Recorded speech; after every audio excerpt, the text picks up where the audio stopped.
Last year పెట్టే budget ఇట్లాగూ కేవలం కొన్ని నెలల కోసమే పెట్టే బడ్జెట్ కాబట్టి మరి రాబోయే సంవత్సరం అంటే 27లో పెట్టేది వారి చివరి బడ్జెట్ అవుతుంది. దానికంటే ముందు ఉండే ఈ బడ్జెట్ పెనల్టిమేట్ బడ్జెట్ అవుతుంది. రాష్ట్ర ప్రభుత్వం యొక్క ప్రాధాన్యాలు, రాష్ట్ర ప్రభుత్వం ఇచ్చిన హామీల విషయంలో వారి చిత్తశుద్ధి ఈసారి ఈ బడ్జెట్ ద్వారా స్పష్టంగా బయటపడబోతుందనేది మా పార్టీ యొక్క ఆలోచన.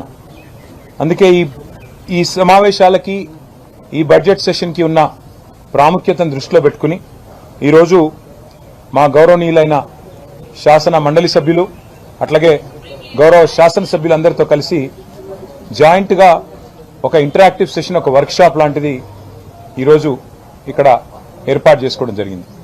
ఇందులో మరి ఆల్మోస్ట్ ఈ బడ్జెట్ పెడితే 60% కాంగ్రెస్ పార్టీకి ప్రజలిచ్చిన వ్యవధి అయిపోతుంది. అంటే వారి హామీలు నెరవేర్చడానికి వారికి 5 బడ్జెట్లు పెట్టే అవకాశం ఉంటే ఈ 3వ బడ్జెట్ పెట్టేస్తే 60% సమయం అయిపోతుంది. కాబట్టి మరి ఈ బడ్జెట్లో ఏ రకంగా మనం ప్రధాన ప్రతిపక్షంగా కాంగ్రెస్ పార్టీని వారిచ్చిన హామీల విషయంలో కానీ, ప్రజల తరపున వాళ్ళు చేస్తున్న అరాచకాల విషయంలో కానీ ఏ రకంగా ప్రశ్నించాలి, బడ్జెట్ను కూడా ఏ రకంగా విశ్లేషించాలి, ఎలా మనం ప్రవర్తించాలి అన్న దాని మీద చాలా వివరంగా ఈ ఓరియంటేషన్ సెషన్ సుదీర్ఘంగా జరిగింది.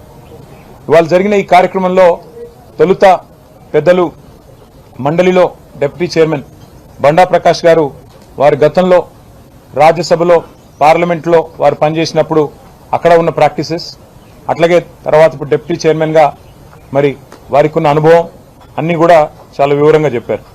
తర్వాత పెద్దలు శాసన మండలిలో ప్రతిపక్ష నాయకులు, మాజీ స్పీకర్ మధుసూనాచారి గారు, వారు స్పీకర్గా వారికి ఉన్న అనుభవం, అట్లాగే శాసనసభలో సుదీర్ఘకాలంగా వారికి ఉన్న అనుభవాన్ని దృష్టిలో పెట్టుకుని వారు కూడా పార్లమెంటరీ ప్రాక్టీసెస్ విషయంలో, ఈ ప్రభుత్వ ఫెయిలియర్స్ విషయంలో, ఎట్లా కేసీఆర్ గారు సమర్థవంతంగా ఆనాడు ఒకే ఒక్కరు శాసనసభలో ఉన్న 2002-3 ప్రాంతంలో ఎంత అద్భుతంగా సమయాన్ని వినియోగం చేసుకున్నారనే విషయాన్ని కూడా మాకు చాలా వివరంగా చెప్పారు. అట్లాగే పెద్దలు హరీష్ రావు గారు, తలసాని శ్రీనివాస్ యాదవ్ గారు, శ్రీమతి సబితా ఇంద్రారెడ్డి గారు, రావుల చంద్రశేఖర్ రెడ్డి గారు కూడా చాలా విషయాల్లో మాకు లోతైన మరి సమాచారం, విలువైన సూచనలు ఇవన్నీ కూడా ఇవ్వడం జరిగింది. బడ్జెట్ సమావేశాల సందర్భంగా పార్టీ పరంగా మరి లేవనెత్తాల్సిన అంశాలు, అనుసరించాల్సిన వ్యూహం మీద మా పెద్దలు కేసీఆర్ గారి సూచన మేరకు కొన్ని విషయాలు మాట్లాడుకున్నాం. తదుపరి మళ్ళీ కూడా ఈ విషయంలో ప్రత్యేకంగా సమావేశం కూడా ఉంటుంది. ప్రొఫెసర్ నాగేశ్వర్ గారు కూడా మాజీ శాసన మండలి సభ్యులు, అందరికీ పరిచయమైన నాగేశ్వర్ గారు సుపరిచితులు. ప్రత్యేకంగా బడ్జెట్లోని మరి ప్రాధాన్యత అంశాలు, ఏ రకంగా బడ్జెట్ను విశ్లేషించాలి, ఏ రకంగా అర్థం చేసుకోవాలి, ప్రభుత్వం చేసే అంకెల గ్యారెడీని ఏ రకంగా మనం దాన్ని లోతుగా అధ్యయనం చేయాలన్న విషయంలో చాలా విలువైన సూచనలు వారు కూడా ఇవ్వడం జరిగింది. ఈసారి ప్రభుత్వ వైఫల్యాలపైనే కాకుండా ప్రజలకు చేసిన మోసాలు, నిరంతరం చేస్తున్న అరాచకాల మీద నిలదీయడానికి బీఆర్ఎస్ పూర్తి స్థాయిలో మరి సన్నద్ధంగా ఉంది. పూర్తి స్థాయిలో ప్రిపరేషన్ కోసం ఇవాళ ఈ సమావేశాన్ని పెట్టుకున్నాం. అసలు చట్టసభలలో చాలా కీలకమైనవి కమిటీ. ఈ ప్రభుత్వం వచ్చి 2.5 ఏళ్లైంది. ఇప్పటి వరకు శాసనసభలో డిప్యూటీ స్పీకర్ లేరు, కనీసం స్టాండింగ్ కమిటీలు లేవు. విధిగా వేయాల్సిన కమిటీలు కూడా మరి చాలా దుర్మార్గంగా, పబ్లిక్ అకౌంట్స్ కమిటీ నిజానికైతే ప్రధాన ప్రతిపక్షం దానికి చైర్మన్గా ఉంటారు.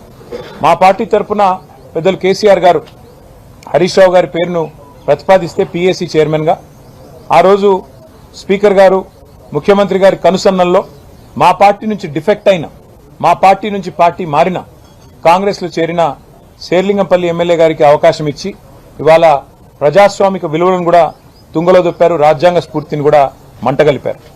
ఒక్కటంటే ఒక్క సెలెక్ట్ కమిటీ లేదు, స్టాండింగ్ కమిటీ లేదు, అసెంబ్లీ నడపాలన్న ఇష్టం కూడా వాళ్ళకి లేదు నిజానికి. కానీ ఏదో నడపక తప్పని పరిస్థితుల్లో అనివార్యంగా బడ్జెట్ పాస్ చేసుకోవాలి, లేకపోతే మరి ₹1 కూడా ఖర్చు చేసే అవకాశం ఉండదు. కాబట్టి ఇవాళ ఏదో తూతూ మంత్రంగా అసెంబ్లీ నడిపే ప్రయత్నం రాష్ట్ర ప్రభుత్వం చేస్తూ ఉంది. కాంగ్రెస్ ప్రభుత్వం ఇవాళ బయట పేదవాళ్ల ఇళ్ల మీద బుల్డోజర్ ప్రయోగిస్తున్న విషయం మీ అందరికీ తెలుసు. అది ఖమ్మం అయితేనేమి, మహబూబ్ నగర్ అయితేనేమి, ఇవాళ చేవెళ్ల అయితేనేమి, ఎక్కడైతేనేమి, రాష్ట్రంలో హైదరాబాద్ అయితేనేమి, ఎక్కడికక్కడ బుల్డోజర్ విధానాన్ని తెచ్చారు. శాసనసభలో కూడా అదే బుల్డోజింగ్ టాక్టిక్ తో పోదామని చూస్తా ఉన్నారు. మందబలంతో మా గొంతు నొక్కే ప్రయత్నం చేస్తా ఉన్నారు. కేవలం అబద్దాలు, అసత్యాలు, అర్ధసత్యాలు, పచ్చి అభూత కల్పనలతో టైంపాస్గా కాలక్షేపంగా శాసనసభ సమావేశాలను, శాసన మండలి సమావేశాలను మార్చే ప్రయత్నం చేస్తా ఉన్నారు. ప్రజలకిచ్చిన హామీల విషయంలో, 6 గ్యారంటీల విషయంలో వారి నాయకుడు రాహుల్ గాంధీ గారు మాటిచ్చారు. మొట్టమొదటి కేబినెట్ సమావేశంలోనే ప్రభుత్వం ఏర్పడ్డ తర్వాత మేము 6 గ్యారంటీలకు చట్టబద్ధత కల్పిస్తాము, వెంటనే చేస్తామన్నారు. మరి 2.5 ఏళ్లు కావస్తా ఉంది. చట్టబద్ధత అనేది ఎప్పుడో చుట్టబండలు అయిపోయింది. అందుకే మేము పార్టీగా నిర్ణయం తీసుకున్నాం. ఒక ప్రైవేట్ మెంబర్ బిల్లును 6 గ్యారంటీల అమలును డిమాండ్ చేస్తూ రాష్ట్ర ప్రజల పక్షాన 2,500 రూపాయలు ఎప్పుడొస్తాయా అని ఎదురు చూస్తున్నా మహాలక్ష్ములు మా ఆడబిడ్డల పక్షాన 1,67,00,000 మంది 18 ఏళ్లు నిండిన ఆడబిడ్డలు వారందరి తరపున మేము ప్రైవేట్ మెంబర్ బిల్లు ప్రవేశపెడతా ఉన్నాం. 4,000 పెన్షన్ ఎప్పుడొస్తుందా అని ఎదురు చూస్తున్న 46 లక్షల మంది వృద్ధులు, వితంతువులు, నేతన్నలు, గీతన్నలు వారందరి తరపున, బీడీ కార్మికులు, ఒంటరి మహిళలు వారందరి తరపున 46 లక్షల మంది తరపున ఈ ప్రైవేట్ మెంబర్ బిల్లు పెడుతున్నాం. తప్పకుండా ప్రభుత్వం మద్దతు ఇవ్వాలని చెప్పి డిమాండ్ చేస్తా ఉన్నాం. అట్లాగే వారు చెప్పారు దివ్యాంగుల విషయంలో 6,000 పెన్షన్ ఇస్తామని చెప్పారు. మరి లక్షలాది మంది దివ్యాంగులు, రాష్ట్ర వ్యాప్తంగా ఉన్న లక్షలాది మంది దివ్యాంగుల తరపున మరి ఈ ప్రైవేట్ మెంబర్ బిల్లు పెడతా ఉన్నాం. 6 గ్యారంటీలకు చట్టబద్ధత కల్పించాలని అసెంబ్లీలో మరి ప్రజలకిచ్చిన వాగ్దానాలను గాలి కొదిలేసి గాలి మాటలు, కాలక్షేపం కబుర్లతో కాలక్షేపం చేయాలనుకుంటున్న ప్రభుత్వాన్ని నిలదీయడానికే ఇవాళ బీఆర్ఎస్ సైన్యం ఈ ఓరియంటేషన్ సెషన్ పెట్టుకున్నది. రాహుల్ గాంధీ గారి కుటుంబానికి, గాంధీ పరివారికి 1000 కోట్లు పంపుతానని చెప్పిన ముఖ్యమంత్రి గారు కొత్తగా రాహుల్ బంధు పథకం పెట్టినట్టున్నారు. రైతు బంధు మార్చి 10కి కూడా దిక్కులేదు. ముచ్చటగా మూడోసారి రేవంత్ రెడ్డి గారి ప్రభుత్వం వచ్చినాక రైతు బంధు ఎగ్గొట్టే ప్రయత్నం చేస్తా ఉన్నాడు.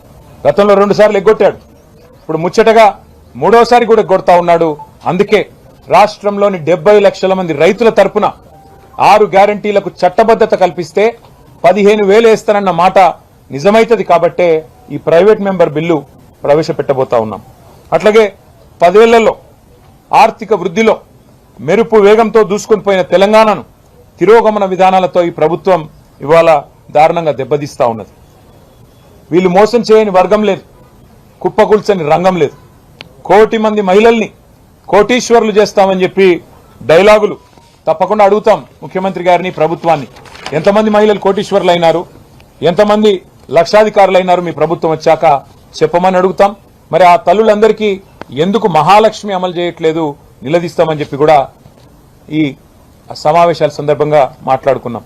అట్లాగే రైతులందరూ బోనస్ ఎప్పుడొస్తుంది, యూరియా బస్తాలు కనీసం దొరుకుతలేవనే బాధలో ఉన్నారు. అనుముల వారు ఎరువులు కూడా ఇచ్చే పరిస్థితి లేదు. వాళ్ళ తరపున కూడా, రైతుల తరపున కూడా తప్పకుండా ఈ ప్రభుత్వాన్ని నిలదీస్తాం. ఇక కరెంటు కష్టాలు మళ్లీ మొదలైనాయి. పంటలు ఎండిపోతా ఉన్నాయని చెప్పి రైతులు అధికారుల కాళ్ల వేళ్ల పడతా ఉన్నారు. తప్పకుండా ఎండుతున్న పంటలు, కరెంటు కోతల మీద కూడా ఈ ప్రభుత్వాన్ని తప్పకుండా నిలదీస్తాం. ఇండ్ల కూల్చివేతల మధ్యన జరుగుతున్న ఈ బడ్జెట్ సమావేశాలు తప్పకుండా వాటి విషయంలో కూడా ఈ ప్రభుత్వాన్ని ఆ పేదల పక్షాన వారి వేదనలన్నీ విన్నవారుగా, వారికి అండగా నిలబడ్డవారుగా తప్పకుండా ఖమ్మంలోని వెలుగుమట్ల బాధితుల తరపున, మూసి బుల్డోజర్ల కడ్డంగా నిలుస్తున్న మా రాజేంద్రనగర్ పరివాహక, మూసి పరివాహక ప్రాంతంలోని పేదల తరపున, రాష్ట్ర వ్యాప్తంగా మరి ఈరోజు ఈ ప్రభుత్వ జులుం వల్ల మన భూములు కోల్పోతున్న, అసైన్మెంట్ భూములు కోల్పోతున్న పేద దళితులు, పేద గిరిజనుల తరపున ఈ శాసనసభ సమావేశాల్లో తప్పకుండా నిలదీస్తాం. అట్లాగే నిరుద్యోగులు 2 లక్షల ఉద్యోగాలు ఎదురు చూస్తా ఉన్నారు. ఈ ప్రభుత్వం వచ్చిన తర్వాత మొదటి సంవత్సరంలోనే 2 లక్షల ఉద్యోగాలు ఇస్తామన్న రాహుల్ గాంధీ గారి హామీ ఏమైంది, జాబ్ క్యాలెండర్ ఏమైంది, ఇవన్నీ కూడా తప్పకుండా ప్రభుత్వాన్ని, తెలంగాణ యువత తరపున నిలదీస్తాం. అట్లాగే మరి తప్పుడు అంకెలతో, మభ్యపెట్టే మాటలతో, లేని అప్పులు ఉన్నట్టుగా చూపెడుతూ, కట్టని మిత్తిలు కట్టినట్టుగా చూపెడుతూ ఏదైతే నాటకాలతో, నాటకీయతతో ఈ ప్రభుత్వం నెట్టుకొస్తుందో దాని విషయంలో కూడా తప్పకుండా ఈ ప్రభుత్వాన్ని బడ్జెట్ సమావేశాల్లో అంకెలతో సహా వాళ్ళను ఎండగట్టాలని చెప్పి కూడా ఈ సమావేశంలో మేము మాట్లాడుకున్నాం. ఈసారి ఈ బడ్జెట్ సమావేశాల్లో తప్పకుండా ఈ ప్రభుత్వమే కుంభకోణాలు అవినీతి తిమింగలాలు ఎవరైతే ఈ ప్రభుత్వ పెద్దలు ఉన్నారో వాటి మీద కూడా సింగరేణి అయితేనేమి ఇతర భూ కుంభకోణాలు అయితేనేమి వాటి విషయంలో కూడా ఈ ప్రభుత్వాన్ని వదిలిపెట్టం. ఎందుకంటే తెలంగాణలోని ఏ వర్గానికి ఇవ్వడానికి ఒక రూపాయి లేదు నీ దగ్గర. తెలంగాణలోని ఏ ఒక్క వర్గానికి, దళితులకు గిరిజనులకు మీరు చెప్పారు, చేవెళ్లలో చెప్పారు, కేసీఆర్ గారు దళిత బంధు ఇస్తుంటే 10 లక్షల రూపాయలు మేము 12 లక్షలు ఇస్తామన్నారు. 12 పైసలు ఇవ్వాలటి వరకు ఒక్క మనిషికి ఇచ్చిన పాపాన పోలేదు. అందుకే తెలంగాణలోని దళిత గిరిజన బిడ్డల తరపున ఈ ప్రభుత్వాన్ని ఈ బడ్జెట్లో నిలదీయబోతా ఉన్నాం. తెలంగాణలోని బీసీలకు చెప్పారు 1,00,000 కోట్ల బడ్జెట్ అన్నారు, సంవత్సరానికి 20,000 కోట్ల బడ్జెట్ అన్నారు, మొత్తం 5 ఏళ్లలో 1,00,000 కోట్లు అన్నారు. మరి 42% రిజర్వేషన్లు ప్రభుత్వ కాంట్రాక్టులలో, అదేవిధంగా స్థానిక సంస్థల ఎన్నికల్లో, అట్లాగే విద్యలో ఉపాధిలో ఇస్తామన్నారు. ఏ ఒక్కటి ఇవ్వకపోగా ఉన్న రిజర్వేషన్ల శాతాన్ని కూడా ఈ ప్రభుత్వం తగ్గించింది. అందుకే అన్ని సమస్యలు కూడా ఇవాళ కూలంకషంగా మాట్లాడుకున్నాం. డీటెయిల్డ్ గా అన్ని విషయాలు కూడా మరి ఏ రకంగా మా వ్యూహం ఉండాలని కూడా ఆలోచించుకున్నాం. పార్టీ పెద్దలు, మా అధ్యక్షులు కేసీఆర్ గారి ఆదేశాల మేరకు ఈ సమావేశం జరిగింది. తప్పకుండా మళ్ళీ సమావేశం కావాలి, రిపీటెడ్ గా మాట్లాడుకోవాలి, కౌన్సిల్ కి అసెంబ్లీకి మంచి సమన్వయం చేసుకోవాలి. దాంతో పాటు ఇంకా కొన్ని కార్యక్రమాలు కూడా అనుకున్నాం. అవన్నిటి విషయంలో కూడా భవిష్యత్తులో మళ్ళీ పత్రికా సమావేశాల ద్వారా మీకు తెలియజేస్తాం. దయచేసి ప్రభుత్వాన్ని ఎండగట్టే క్రమంలో, ప్రభుత్వాన్ని నిలదీసే క్రమంలో మీడియా ప్రజాస్వామ్యంలో మరి 4వ స్తంభం మీరు. తప్పకుండా మీరు కూడా మీ వంతు పాత్ర పోషించి మాకు సహకరించాలని చెప్పి కూడా విజ్ఞప్తి చేస్తూ, ప్రజల తరఫున మిమ్మల్ని విజ్ఞప్తి చేస్తూ మరి ఇక్కడ దాకా వచ్చినందుకు మీ అందరికి కూడా ధన్యవాదాలు. నమస్కారం.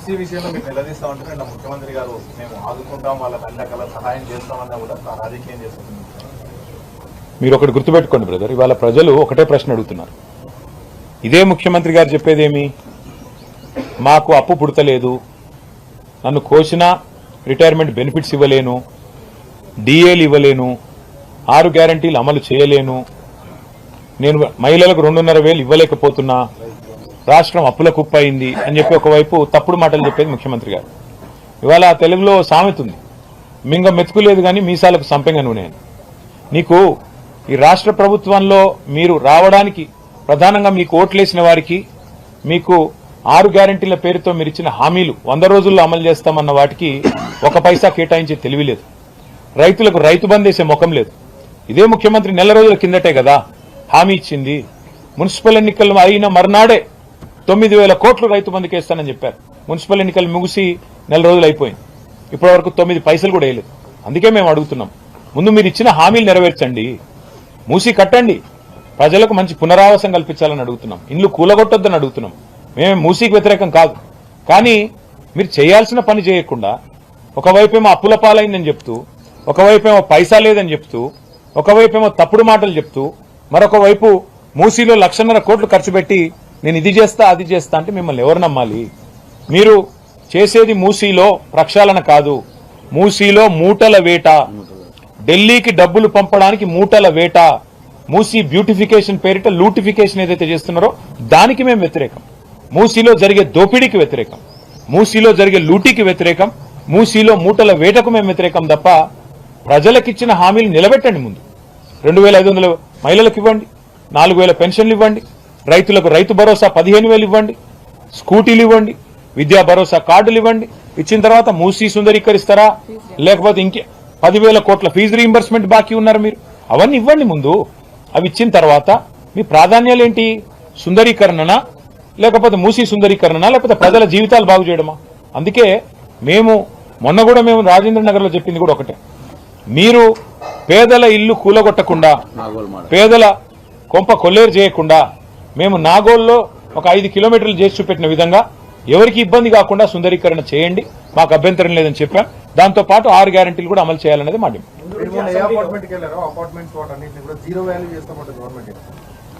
ఈరోజు ఈ రాష్ట్రంలో జీరో వాల్యూ అంటే ఎవరికైనా ఉన్నదా అంటే రేవంత్ రెడ్డి గారి మాటకి. ఎందుకంటే ఆయన స్వయంగా చెప్తున్నారు 5,000 ఆటోలు ఉన్నాయి, కానీ చెత్త తీస్తున్నారో లేదో నాకు తెలియదు.